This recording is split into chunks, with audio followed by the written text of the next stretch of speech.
Welcome to Focus Manitoba. Every community in this province has its own story or many stories. Everything from the deep history of how one small community came to be or the stories of the many people that make up the fabric of that community and hold it together over the years. That's why here on Focus Manitoba, we're going into those rural communities to learn their stories. And this week, we're starting off in Beausejour. It's a town that knows how to embrace winter in true Manitoba fashion, and it's fueled by a two-stroke engine. Take a look.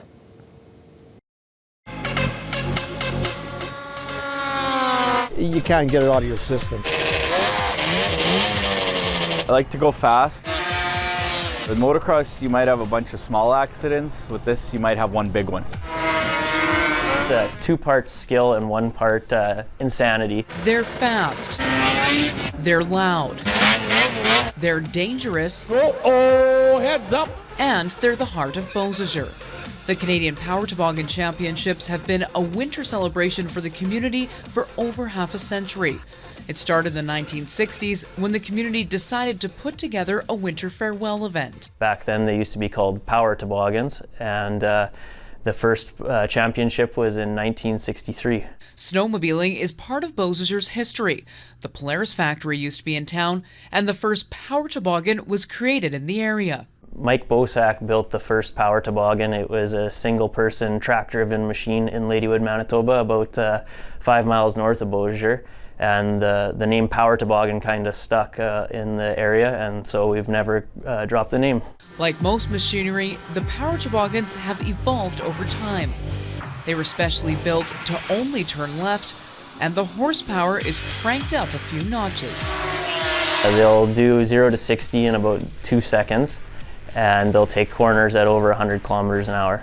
The races draw large crowds and riders from all over. We have racers as far east as New York, as far north as Alaska, and we've had racers from Texas, believe it or not. It doesn't really make sense that they would have snowmobiles down there, but I guess they look for stuff to race, and some of them picked up snowmobiles. So. The event attracts thousands into Beausejour, with crowds even reaching numbers over 20,000 during the race's heydays in the 70s and 80s, all coming together to watch the winter spectacle. It's actually quite a bit of a breathtaking sport to watch, because sometimes the racers will go into the turns and you'll lose complete sight of, a handful of drivers all at once, and they can't really see anything. So everyone's kind of holding their breath and hoping that everyone comes out of the turn okay. For the riders, it takes speed, skill, nerves of steel, and an appetite for adrenaline. There's a lot to love about the sport. I mean, the adrenaline rush you get out there is just something else, and the speeds and just the competitors around you, and everybody wants to be first place. When the green flag lifts and those guys all go into the corner, 10 wide, I don't know how some of them can stomach doing that. It is very, very dangerous, but it's very safe at the same time, because you're racing on ice. If you fall off. So we got a rider off in turn 1 and 2. The guys will slide into the bales. And that rider pops right back up. And walk away. I've seen guys hit the bales over 100 kilometers an hour and just get up and walk away. For Baker and many others, it's also a family affair. His granddad was the 1969 long-distance jump champion, and his dad also used to race. They used to jump cars and land in straw. And when they would land, my grandpa used to say he would just see parts flying in the air off of his snowmobile, because obviously they weren't designed for it like the snowmobiles nowadays. DJ Saluk had a similar introduction to the sport. My family was very interested in ice. We all used to watch growing up, and my dad used to race years ago.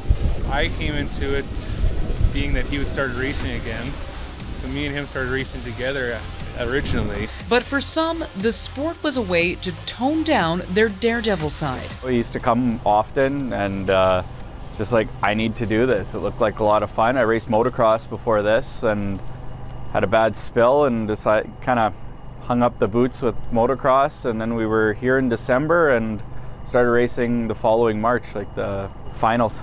Not only do the riders come from across North America, they also span generations.